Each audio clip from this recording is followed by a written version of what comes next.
Maraming ayaw ang tao, maraming inaayawan. Pero bakit madalas, kung ano pa ang ayaw, ay siya pang dumarating at nangyayari? Ang pag-aaral natin ngayon, how to avoid what you do not want in life. At agad-agad, sasabihin natin, how can you avoid what you do not want in life? Do not think it. Do not think of it. Do not think about it. What you think of, imagine, and focus on can happen, will most likely happen. What you think of usually happens. Yung iniisip mo lagi, ginuguni-guni, iniisip-isip, ini-imagine, sinasabi, ginagawang topic, madalas yun ang natutupad sa ating buhay. At maraming biblical principles that explain that. Pati science may explanation dyan. Proverbs 4:23, be careful how you think. Your life is shaped by your thoughts. Mag-ingat-ingat daw sa pag-iisip kasi ang ating buhay ay binubuo, ginagawa, inuukit, hinuhugis, nilililok ng ating iniisip, ng ating isip, ng ating pag-iisip. Proverbs 23:7, for as he thinks within himself, so he is. Kung paano mag-isip ang tao, kung anong niloloob, siya yun. O nagiging siya yun. Kaya, bantayan kung anong niloloob, kung anong iniisip. Kasi kung hindi ka pa ganyan, magiging ganyan ka, kaiisip mo sa ganyan. Words, thoughts without words, deeds, actions, and movements without words are also prayers. And as we know, prayers get answered. Sabi ni Jesus, ask, seek, knock. And this is nothing else but prayer. Sabi ni Jesus, ask and it will be given you. Seek and you will find. Knock and the door will be open to you. But asking, seeking, knocking is also thinking. Pag iniisip mo, whether you know it or not, whether sinasadya mo or not, pag iniisip mo, hinihingi mo. At pag hinihingi mo, ibinibigay. Kaya yung walang iniisip kundi kahirapan, naghihirap. Yung walang inisip kundi yung sakit, nagkakasakit lalo. Yung walang inisip kundi mga negative things, negative ang buhay nila. Deuteronomy 30:19, this day I call the heavens and the earth as witnesses against you, that I have set before you life and death, blessings and curses. Now, choose life, so that you and your children may live. Malinaw ang sinasabi ng Diyos. Binibigyan ko kayo ng choice, kamatayan o buhay, pagpapala o mga sumpa.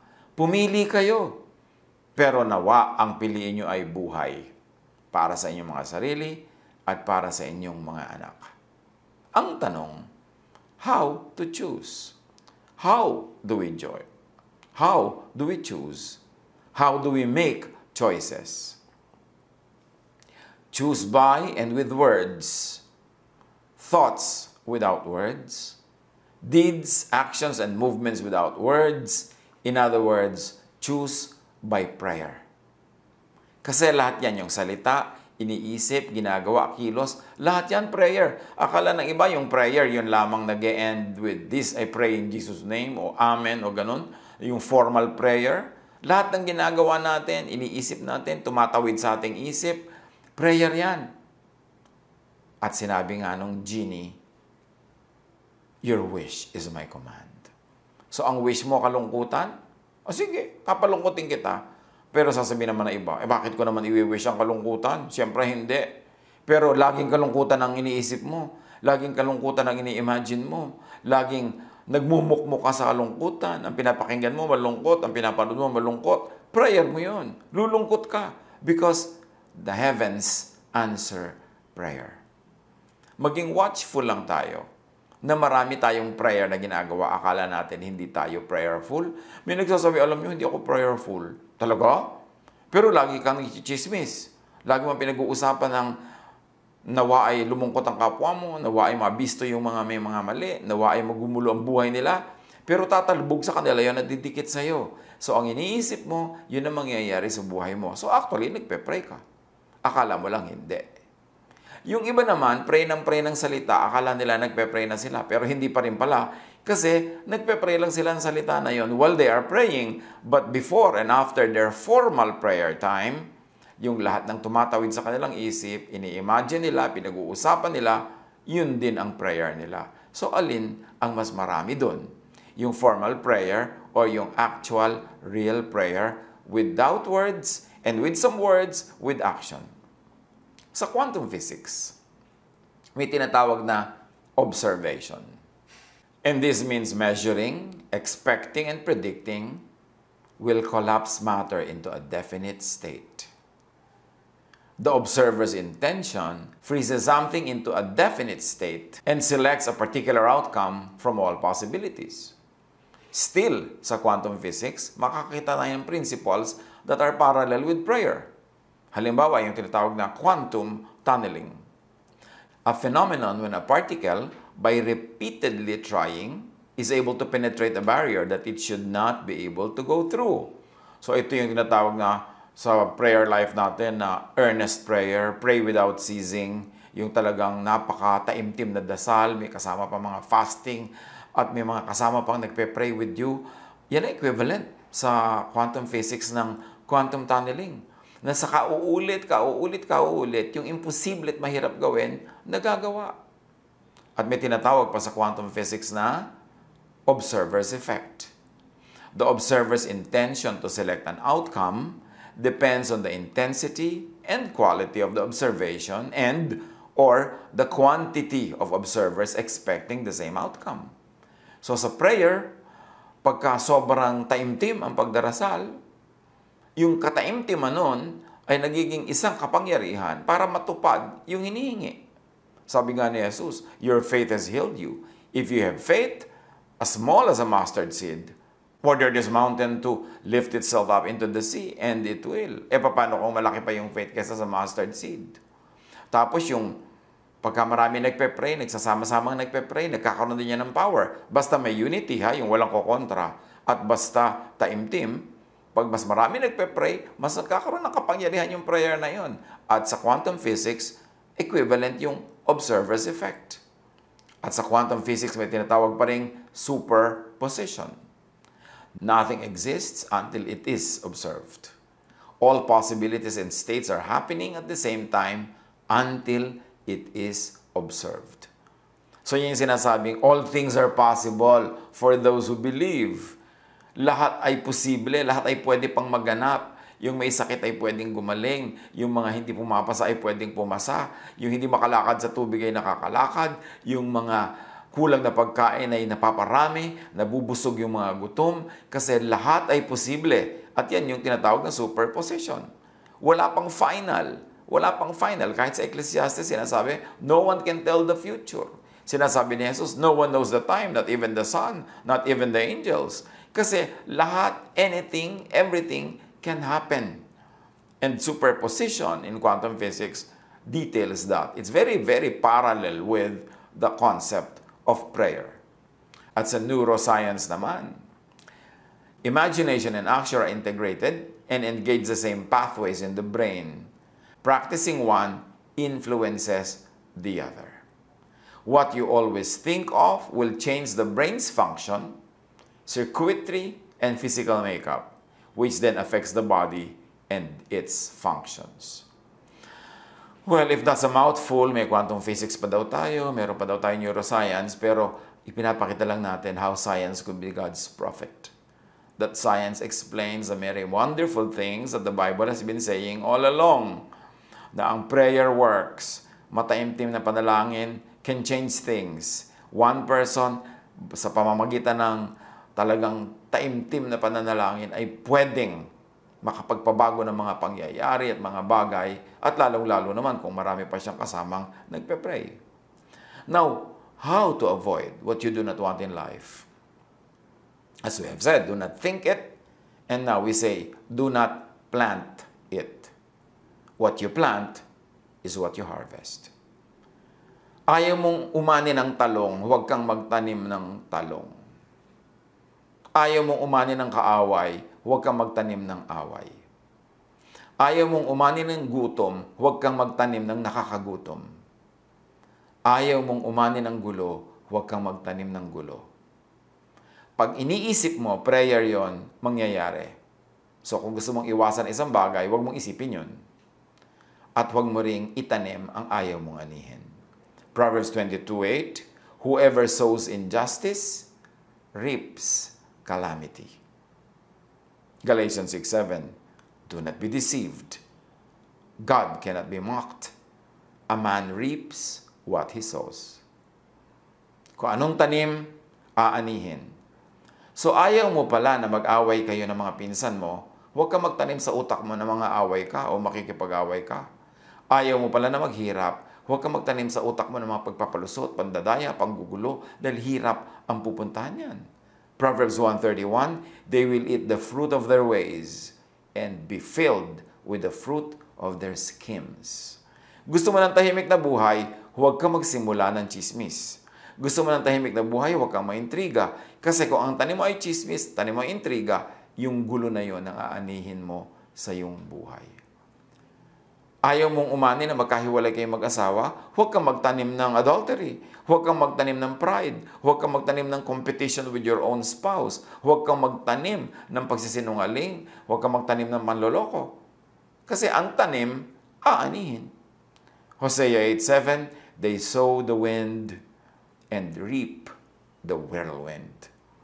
Pagka nga negative pa ang itinanim mo, mas malaki pa yung ani. Siyempre, mas malaki lagi ang ani. Nagtanim ka na isang butil, mamumungay ng maraming bunga na maraming butil. Nagtanim ka na isang masama, maraming sama ang magiging dulot nun.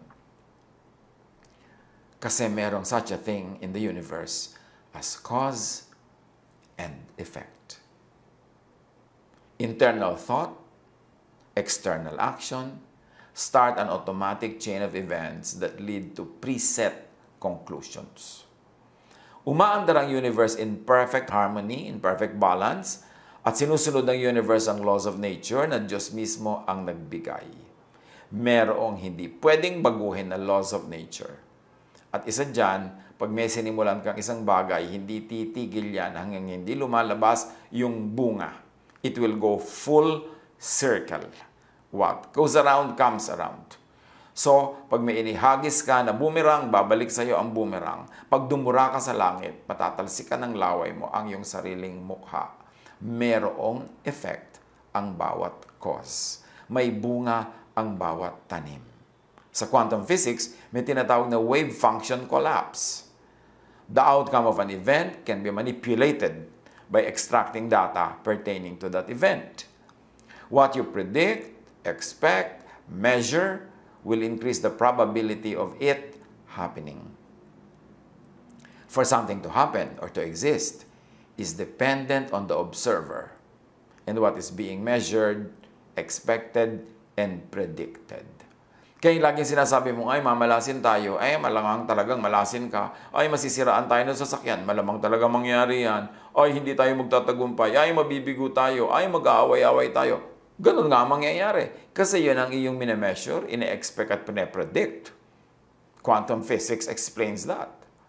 At meron pa na tinatawag na many worlds interpretation. Each possible outcome should exist. But reality will split up into all possibilities, but we can only interact with one.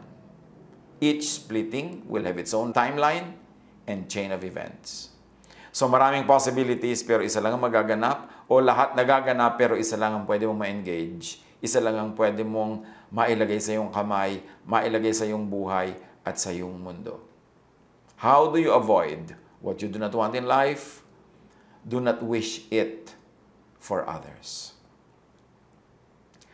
Yung ayaw mong dumating sa buhay mo, huwag mong asamin, iplano na mangyari sa iyong kapwa.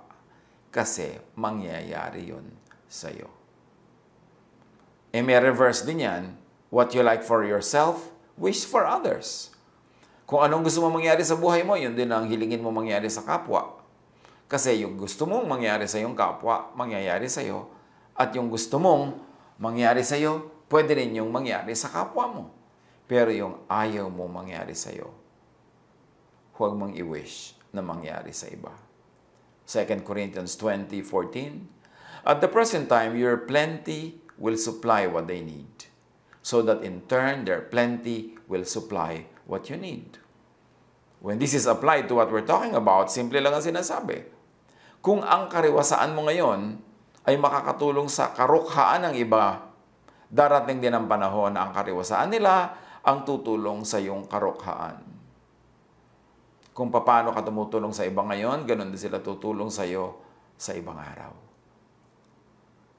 Kung ano ang gusto mong mangyari sa iba, kung ano ang ginagawa mo sa iba, siyang mangyayari sa iyo. Galatians 6:2, carry each other's burdens, and in this way, you will fulfill the law of Christ. When you carry each other's burdens, each other will also carry your burden. But when you become a burden to others, especially pag sinasadya mo, maliciously, magkakaroon din ng ibang burden sa iyong buhay. Kasi babalik at babalik sa iyo kung ano ang pinawawalan mo sa langit, sa iyo rin babalik tulad ng isang boomerang. Romans 12:20-21, if your enemy is hungry, feed him. If he is thirsty, give him something to drink. Kasi yun din ang mangyayari sa iyo. Matthew 7:12, so, in everything, do to others what you would have them do to you. For this sums up the law and the prophets. Ang tunay daw na katas, ang tunay na gata at latik ng lahat ng law and prophets at mga teachings nila, ganito yon. Gawin mo sa iba ang gusto mong gawin nila sa iyo. Kasi ang ginagawa mo sa iba, yun ang babalik sa iyo. Sa classical physics, may tinatawag na third law of motion. Every action is an equal, opposite reaction. Parang gravity. Kung 10 kilos ang weight mo, kung gano'n kakagaan, yun ang itutungtong mo sa lupa. Ang itutulak ng lupa paakyat, 10 kilos din. Kaya hindi ka tumatalbog at hindi ka lumulubog. Kasi yung weight mo na ibinibigay sa earth, yun din ang weight na ibinibigay niya pabalik para mag-balance. So, kung ano ang ginagawa mo, yung katumbas nun sa kabila, sa other side of the number line, ang ibibigay sa'yo. Kaya merong number line May positive side, may negative side. Pag may negative 3, merong positive 3. Pag merong positive 7, may negative 7. Laging may katumbas ang lahat. Langit man ay may katapat na lupa. Lupa ay may katapat na langit. Lahat may katumbas. At yan ang sinasabi ng classical physics at sinasabi din naman ng Bible. Kung anong binibigay mo, siya mong tatanggapin. Ganun-ganon ang sukat. Kasi laging balance ang nature. Sa accounting ng nature, debit, credit, zero balance. Ganon. Kaya kung gusto mo na positive ang dumating sa buhay mo, positive ang ibigay mo sa kapwa. Kung gusto mong tumanggap ng isang basket, magbigay ka ng isang basket. Kasi laging merong third law of motion. Sa quantum physics naman, sinasabing every particle has its equivalent and opposite or antiparticle. An antiparticle will have the same exact property, but only opposite in charge. Isa pa rin ang sinasabi, laging may katumbas, laging may balance. Creation runs in perfect balance. Do not invite, welcome, host thoughts that you do not like for yourself, even if intended for others. Kung ayaw mo magkasakit, huwag mong i-wish na magkasakit ang kapwa. Kung ayaw mong mapahamak, huwag mong gustuhin mapahamak ang kapwa. Pag may iniisip ka at ginugustong mapahamak, napapahamak ka rin. Meanwhile, pag meron kang binabless, nabe-bless ka rin. You give what you give away, and you lose what you selfishly keep. Genesis 4:7, if you do what is right, will you not be accepted? But if you do not do what is right, sin is crouching at your door. It desires to have you, but you must rule over it. So laging may nagtetempt sa atin. Merong dark side na gustong manaig. Pag pinanaig mo yon, ikaw ang magdurusa. Kaya kailangan, anumang negative, tapatan agad ng positive. Anumang dilim, tapatan agad ng liwanag. Anumang pag-iisip na nega, tapatan agad ng positive. Anumang pessimism, tapatan agad ng optimism. Kasi laging may balance, laging may katapat. Huwag tayong mag-wallow on the negative side. Psalm 51:10, Create in me a pure heart, O God, and renew a steadfast spirit within me. Kailangan may pure heart. Kasi kung anong lumalabas sa heart mo, yun ang babalik. Kung impurities ang lumalabas sa heart mo, impurities ang babalik. Bad thoughts ang lumalabas sa iyong isip, bad thoughts ang babalik sa iyo. Matthew 9:4, Jesus said, Why do you entertain evil thoughts in your hearts? Huwag. Huwag mag-isip ng masama sa kapwa kasi yun ang mangyayari sa iyo. Kaya yung mga bata pa, nung araw, uso yung sinasabi, talbog sa akin, dikit sa iyo. Pag may sinabi kang masama, may minura ka, meron kang ginawa ng hindi mabuti, sasabihin ng bata, talbog sa akin, dikit sa iyo. And there is truth in that folk idea. Truthful in terms of science, truthful in terms of scripture. At sa biology, may tinatawag na feedback loops. A feedback loop is a biological occurrence wherein the output of a system amplifies the system. Positive feedback ang tawag doon. Or inhibits the system, negative feedback. Positive feedback amplifies change, while negative feedback reduces change. So dapat maganda yung positive feedback ang ginagawa natin. Ano example ng positive feedback? Yung fruit ripening. Once a fruit is ripe, it releases a chemical into the air. This will be picked up by the other next closest fruit, which will also ripen, and the process continues until all the fruits in the tree are ripe. Kaya pag mayroong isang nabulok na kamatis sa basket, nabubulok agad lahat. Pag may nabulok na isang apple, nabubulok agad lahat. Yan ang positive feedback.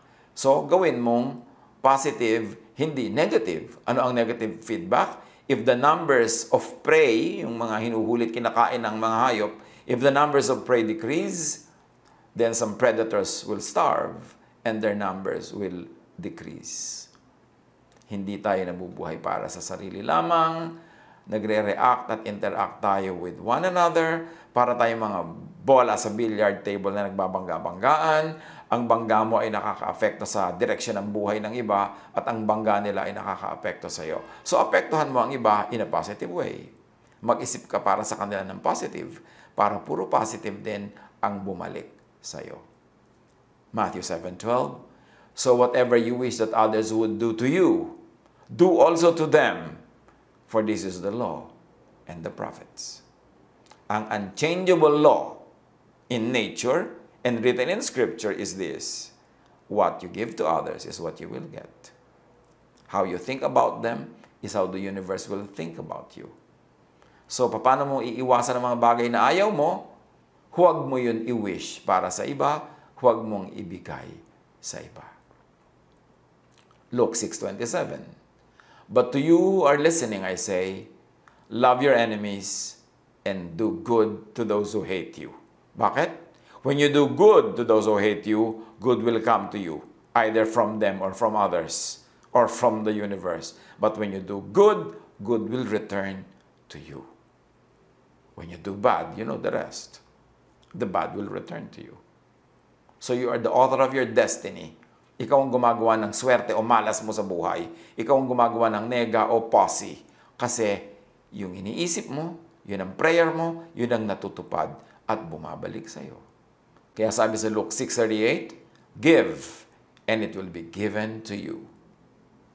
For with the measure you use, it will be measured to you. Kung anong ibinibigay mo, yun ang tatanggapin mo. Kung ano ang panukat mo, yun ang gagawing panukat sa iyo. So bakit ka magsusukat ng kulang para sa iba? E di kulang din ang balik sa iyo. At bakit ka magbibigay ng lason? E di lason ang babalik sa iyo. Philippians 4:8, Whatever is true, noble, right, pure, lovely, admirable. If anything is excellent or praiseworthy, think about such things.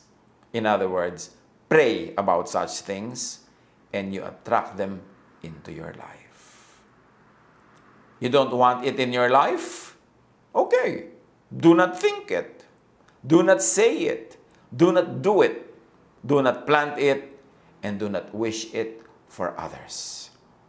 Nilikha tayo sa wangis ng Diyos. Whether we like it or not, whether we know it or not, whether we appreciate it or not, merong power ang ating thought. May power ang ating word. May power ang ating spoken word.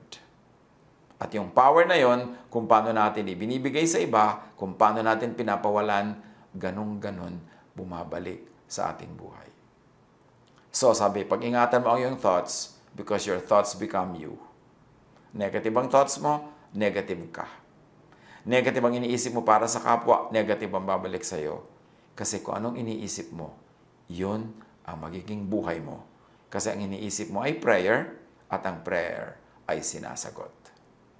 Pagbulay-bulayan, hanapan natin ang mga practical application ng mga katotohanan na ito.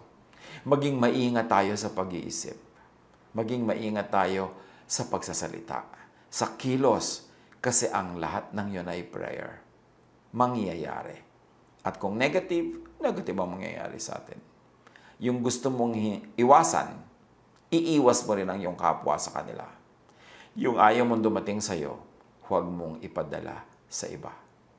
Whether it is thought, it is word, or it is action. God bless us all.